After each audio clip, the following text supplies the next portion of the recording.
और सतगुरु धन गुरु हरकृष्ण साहिब जी के जीवन विचों सतगुरु के बाणी दे विचों सानू बेनती प्रमाण मिलते हैं कि जिथे सतगुरु हरगुरु हरकृष्ण साहिब महाराज जी का जिद प्रकाश दिहाड़ा है, उत्थे गुरु कलगीधर पातशाह जी ने पावन बचन कहे ने और आप रोज़ पढ़ने अरदास दे विच सतगुरु कहते ने श्री हरकृष्ण ध्याईए जिस डिठै सब दुख जाए। इत्थे बचन किते ने जे चित्त लग्या है तो औखी घड़ी वेखण नहीं दिंदे। श्री हरकृष्ण ध्याईए जिस डिठै सब दुख जाए कि जिन्हां दे केवल दर्शन करन दे नाल सारे दुख चले जांदे ने, वो श्री हरकृष्ण साहिब जी जिन्हां दा प्रकाश कीरतपुर साहिब की पावन धरती ते सतवें पातशाह गुरु हरराज साहिब जी दे घर और जिथे स्थान है शीश महल, उस स्थान ते 7 जुलाई 1656 कि भावें दिहाड़ा 7 सौन नूं आया है, पर जो इतिहास विच लिखता है वो 7 जुलाई 7वां महीना ते 7 तरीक 1656 नूं सतगुरु जी का प्रकाश होया। और देखो 56 तो लैके 1661 दे विच गुरता गद्दी ते बैठते हैं 5 महीने तो कुछ को 5 साल तो कुछ को महीने उम्र उदों बनती है शरीर की। और सतगुरु जी 1664 दे विच ज्योति जोत समा जाते हैं। ये 8 सवा 8 साल दे विच सतगुरु जी ने जो बख्शिश की, देखो जो गुरता गद्दी ते बिठाया गया और राम राय उस तो पहलों आप जी जानते हो कि दिल्ली सन, कि जो दिल्ली तो सुनिया बार बार आता है कि औरंगजेब ने बुलाया है उत्थे आके दर्शन दो, वो को करामाता वेखनी चाहता है। और धन गुरु हरराज साहिब जी ने सिखां दे नाल विचार कीते सी कि किन्हां नूं भेजीए, क्योंकि असीं तो जाना नहीं। गुरु हरकृष्ण साहिब जी उदों गुरु नहीं, उम्र करके वो छोटे ने, बाबा राम राय जी वड्डे पुत्र सन तो सब ने क्या वो सियाणे भी ने विद्वान भी ने, उन्होंने भेजो। और धन गुरु हरराज साहिब ने उत्ते कृपा भी की कि राम राय गुरमत के मुताबिक तू जाके हर एक सवाल का जवाब दई, जो कुछ पूछना चाहता उन्होंने जाके दसी, तेरी रसना ते गुरु वसेगा। पर यह गल वखरी कि राम राय उत्थे जाके इस गल नूं भुल गया। वो समझदा सी जो मैं कह देना वो सच हो जाता है, पर यह भुल गया कि गुरु पिता ने कहा सी रसना ते गुरु वसेगा। खैर उत्थे जाके उन्हें करामाता विखाइयां और गुरु साहब ने कह दिता सी, जदों करामाता तक गल सी उदों ठीक सी, ते जदों सतगुरु की बाणी की पंक्ति ही बदल दिंदा है कि मिट्टी मुसलमान की थां ते मिट्टी बेईमान की कह दिंदा है और जान बुझ के कहता है।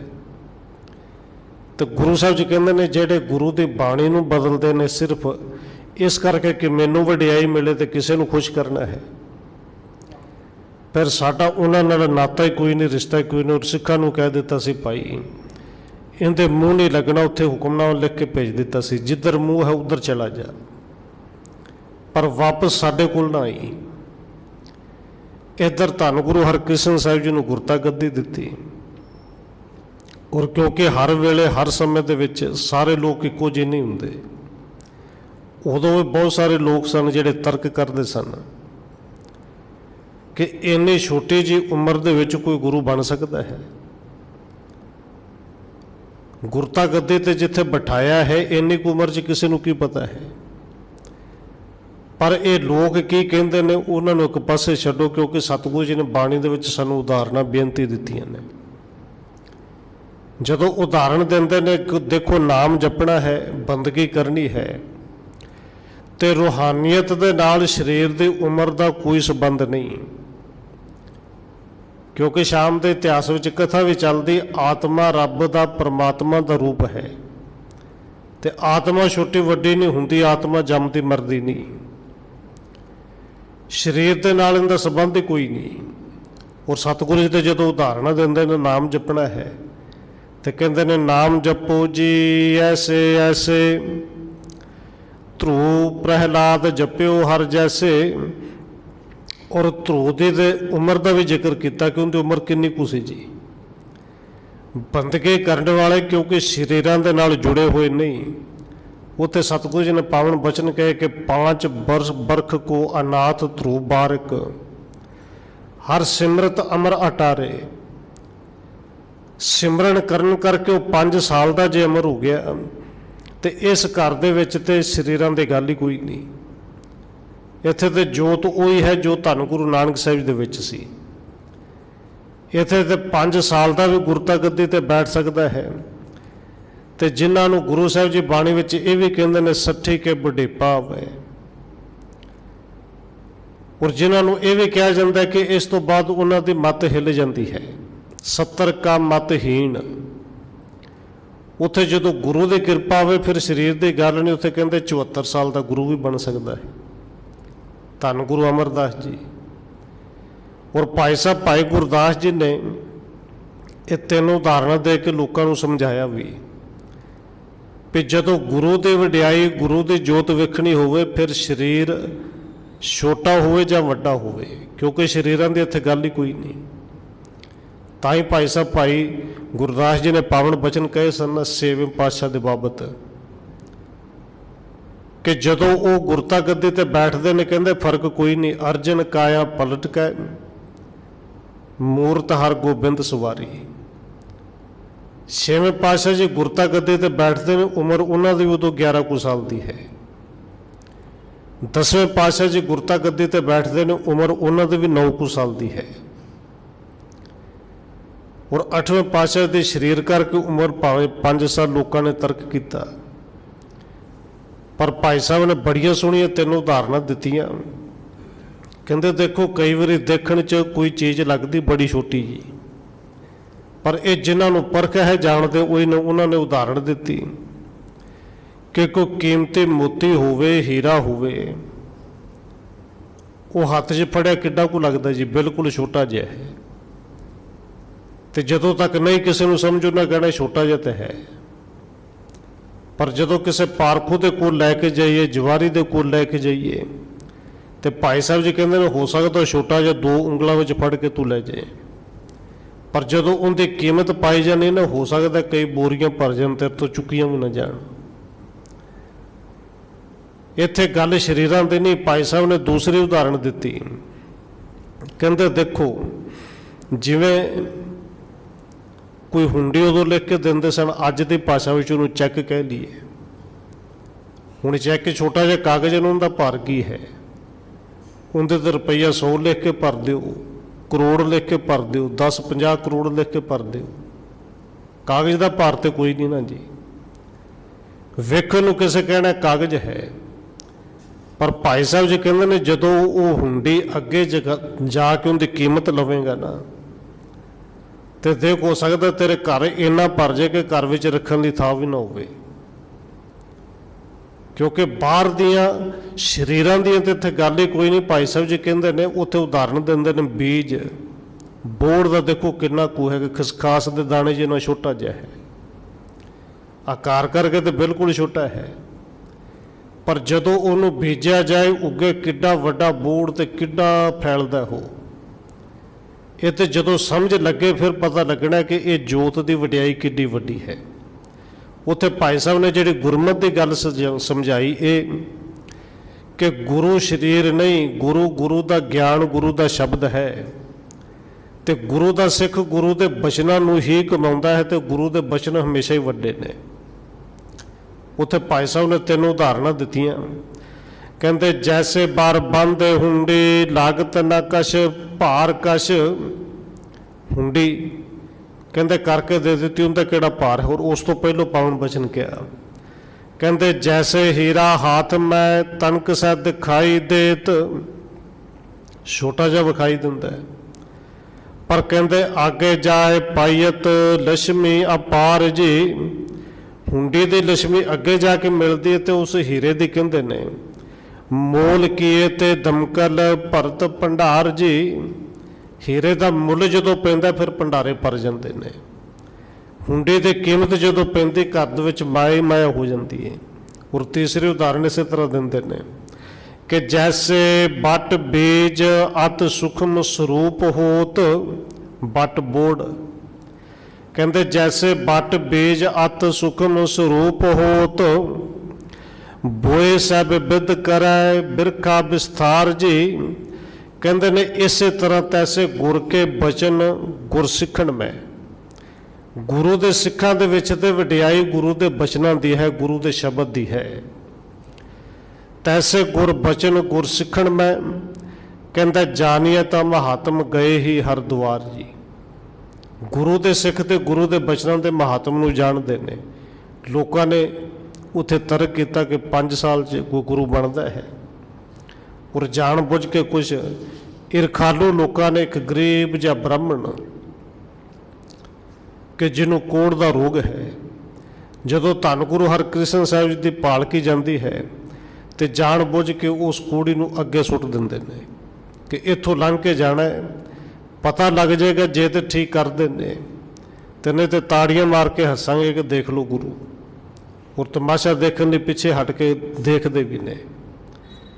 जदों पाल के लंघे गुरु साहिब जी ने उस कूड़ी नूं कुरलाउंदे होए देखे, जिहड़ा कुरला के कह रहा सी कि सतगुर जी तुहाडे दर्शन करन दे नाल करोड़ां दे दुख दूर हो जांदे ने, कृपा करो रहमत करो मेरे ते भी, मैनू इस कूड़ी नूं इस रोग तो बचाओ। और धन गुरु हरकृष्ण साहिब जी ने उत्थे कहा सी भाई सिखो पाल के थले उतारो। सतगुरु जी ने अपना रुमाल दिता। ये इतिहास की जिहड़ी पहली घटना है कि भाई इहदा जाके चेहरा साफ करो, शरीर साफ करो, और जिथे जिथे रुमाल फेरिया गया कूड़ी का कोड़ ठीक होया। और कह लिए जिहड़े निंदक सन निंदकां दे मूँह दे विच रेत पई, नाले हैरान होए ने। हुण सतगुरु धन गुरु हरकृष्ण साहिब जी समा अगे जिवें जिवें वधदा गया, गुरता गद्दी ते बैठे, उधर दिल्ली विच बैठा होया सतगुरु जी दा भरा है, कहण नूं तां रिश्ते विच ते भरा ही है। हुण राम राय उनके अंदर ईरखा के हक मेरा सी, गुरता गद्दी ते मैं बैठना सी, करामातां मेरे कोल ने। उनका होर कोई चारा नहीं चलिया। उन्हें बादशाह के कोल एक शिकायत भी की कि मैं वड्डा सा, गुरता गद्दी ते मैं बैठना सी, ते देख औरंगजेब बादशाह तुहाडे कोल मैं आया हाँ, इसे करके गुरु पिता ने छोटे नूं गुरता गद्दी ते बिठा दिता। ते नाल ही दूजी गल भी कह दी कि बादशाह देख तेनू करामात वेखण दा शौक है, तो किन्ना चंगा होवे तू गुरु हरकृष्ण साहिब नूं मेरे छोटे भरा नूं इत्थे बुलावे, क्योंकि उनके कोल ते करामातां मेरे तो भी ज़्यादियां ने। हुण एक पासे वो कहंदा कि मेरा हक है, दूजे पासे अंदरों ये भी मनदा है कि वो जिहड़ी थां ते बैठे ने उन्हां दे सामने मैं कुछ भी नहीं। और औरंगजेब के कन्नां 'च गल पै गई। उन्हें बार बार सिने भी भेजे कि दिल्ली आके दर्शन दिओ। एलिया आया, आके आया तो हुक्म सुनाउण सी, पर जदों सतगुरु दे सूरत दे आके दर्शन किते, इन्ना निमरता विच आया तो हथ जोड़ के हुक्म नहीं सुनाया, बेनती की कि औरंगजेब बादशाह ने तुहानूं दर्शन लई बुलाया है।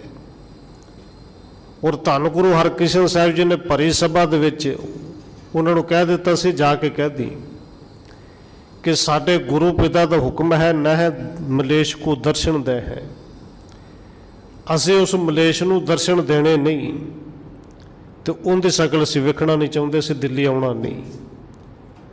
और साडे गुरु पिता का हुक्म से 7वें पातशाह कह के गए सन कि पहली गल दिल्ली जाना नहीं, दूजी गल जे दिल्ली गए तो उस मलेश दे औरंगजेब दे उस वेले दा जिहड़ा बादशाह है उनके मत्थे नहीं लगना।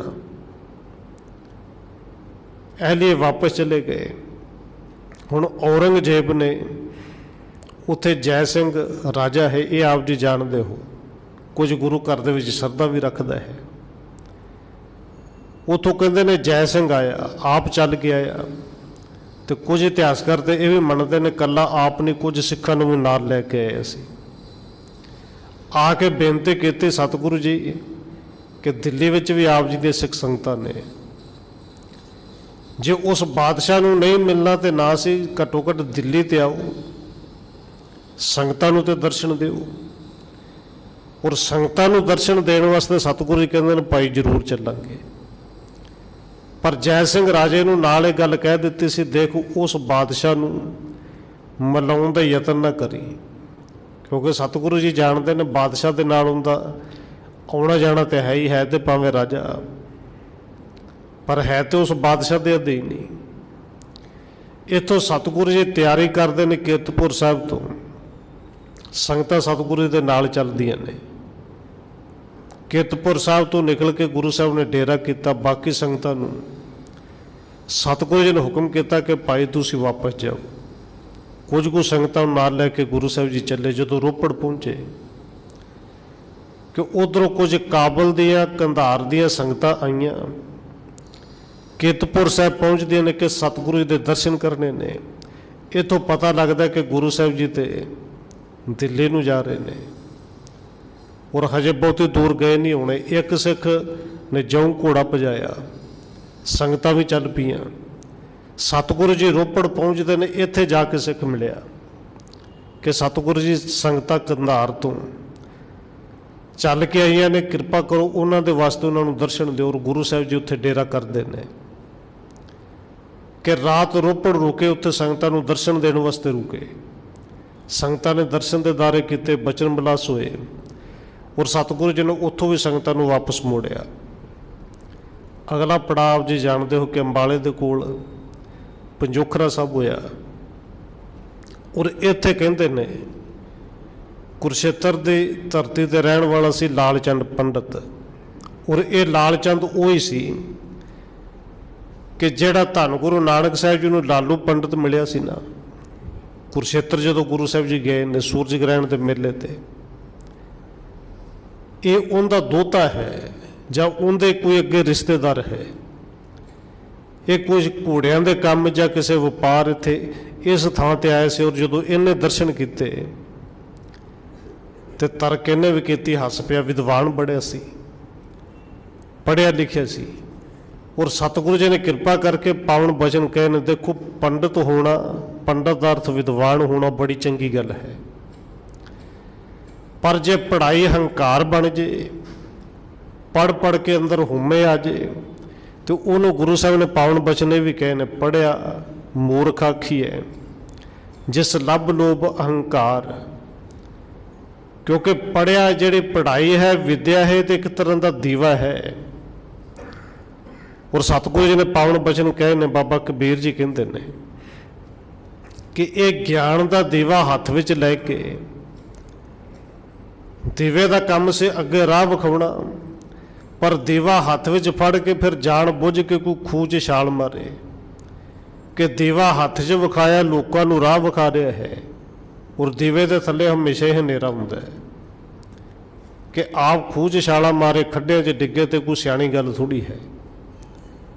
और बाबा कबीर जी का पावन वचन है, मन जानत सब बात जानत ही अवगुण करे। क्योंकि पढ़िया लिखिया ने जानता सारा कुछ है, पर गुणा फिर भी करता है।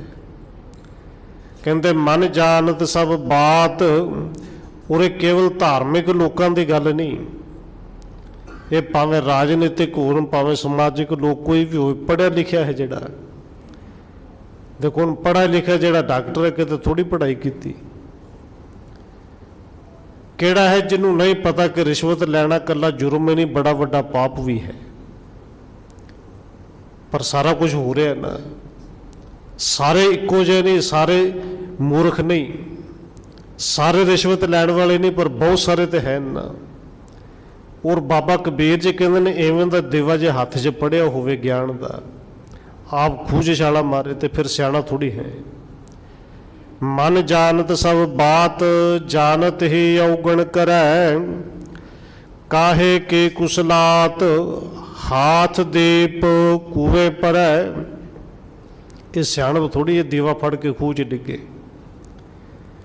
वो पंडित उत्थे हस पिया। लालचंद कहता कि एडा छोटा गुरु, क्योंकि शरीर वेखदा एडा छोटा गुरु। और कहते ना एडा वड्डा रखाया साडे कृष्ण भगवान ने तो गीता लिख दी सी, गीता उच्चारण कर दी, पर इन्होंने कृष्ण के ना अगे हर भी लवा लिया, श्री भी लवा लिया, गुरु भी लवा लिया। एडा वड्डा ना रखाया और छोटा जा गुरु है। इन्होंने पूछो गीता नूं पढ़नी भी जानते ने, अर्थ भी जानते ने। श्री हरकृष्ण साहिब जी और ये आप जी जानते हो, क्योंकि सतगुरु जी दे माता जी का नाम कृष्ण कौर है, पिता जी हर राय साहब जी ने। ये कह ले कि दोवां नावां नूं मिला के हर ते कृष्ण ना तो इस तरह रखिया, पर वो समझदा कि साडे भगवान सन कृष्ण जी। ये गीता दे अर्थ भी कर लेंगे, सिखा ने जाके दस दिता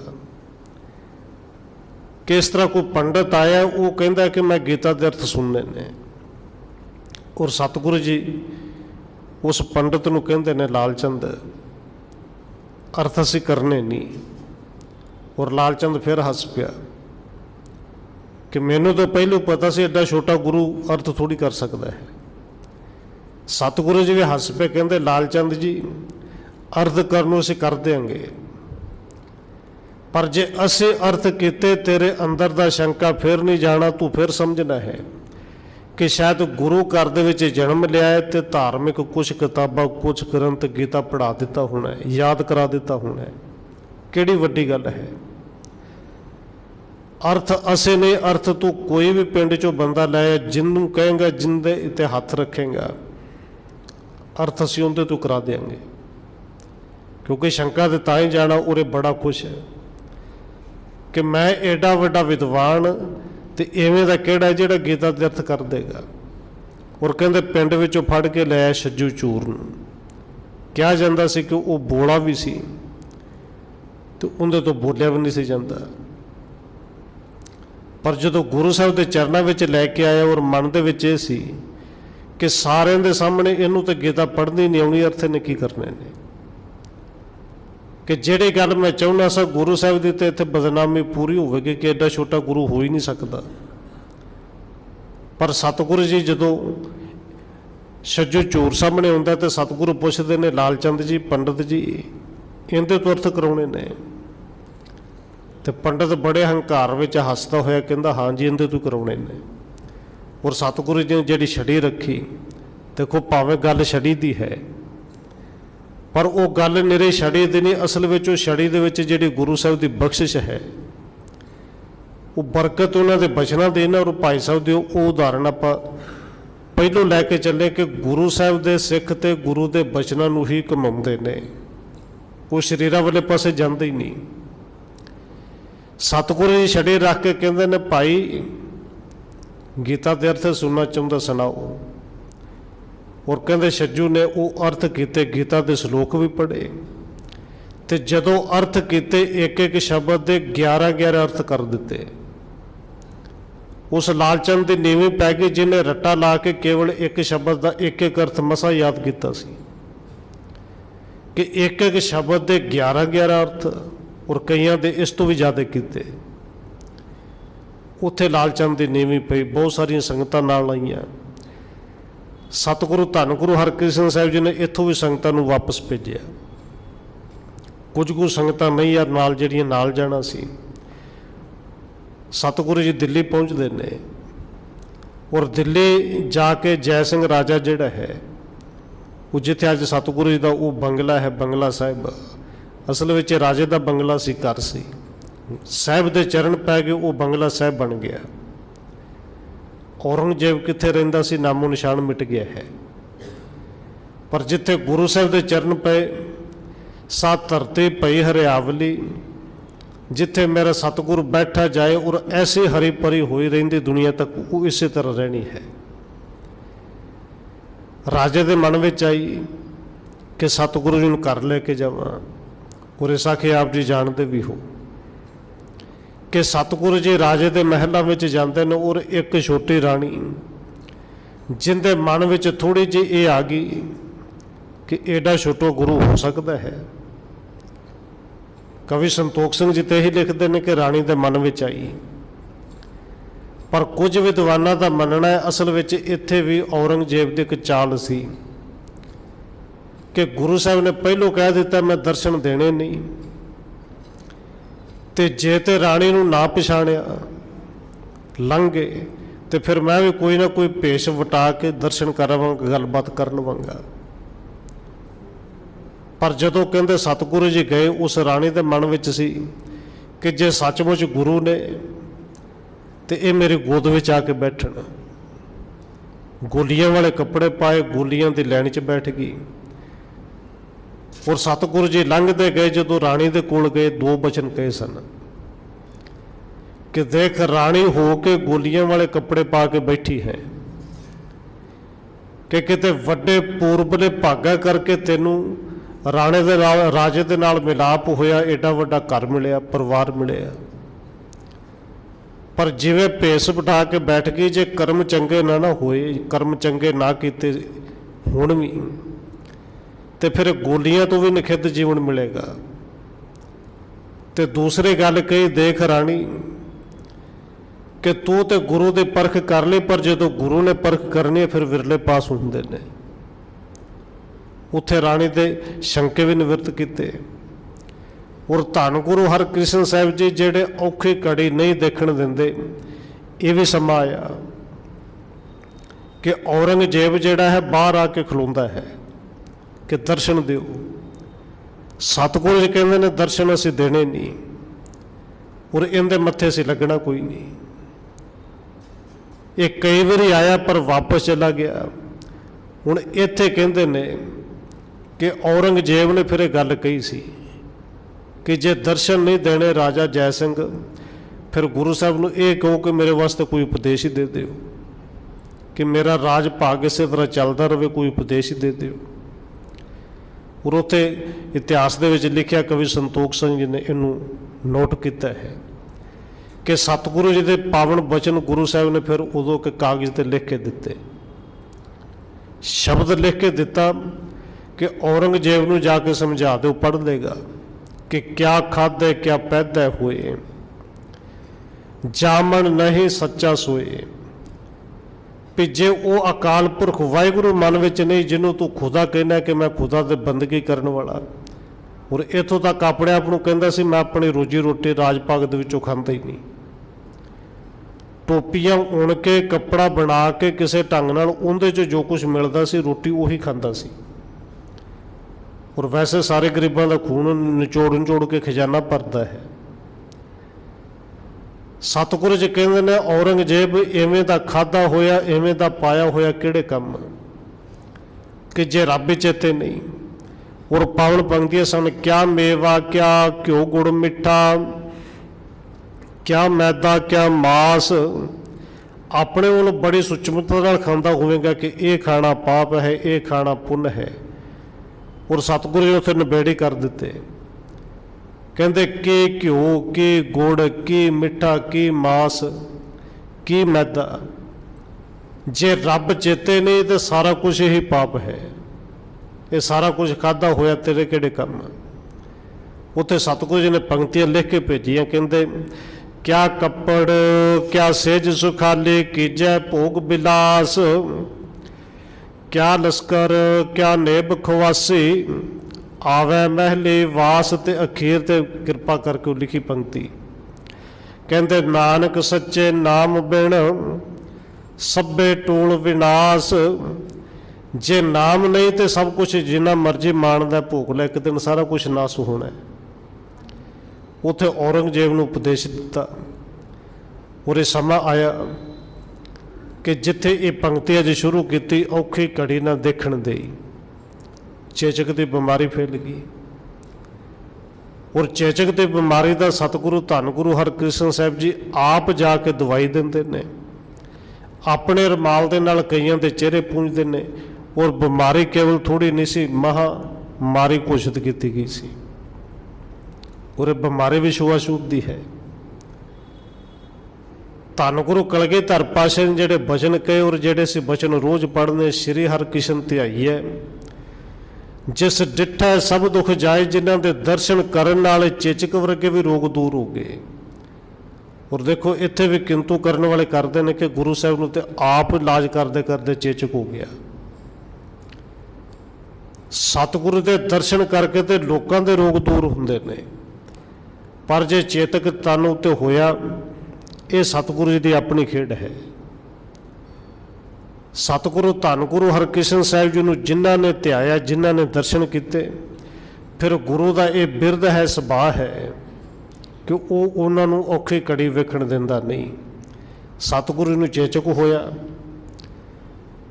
और संगतां दी जिहड़ी ये कह दिए कि रोगियों की भीड़ वधदी गई, रोगी कुरलाउंदे ने, और उत्थे सतगुरु जी ने फिर किरपा की, चरण धो के कुछ वो जल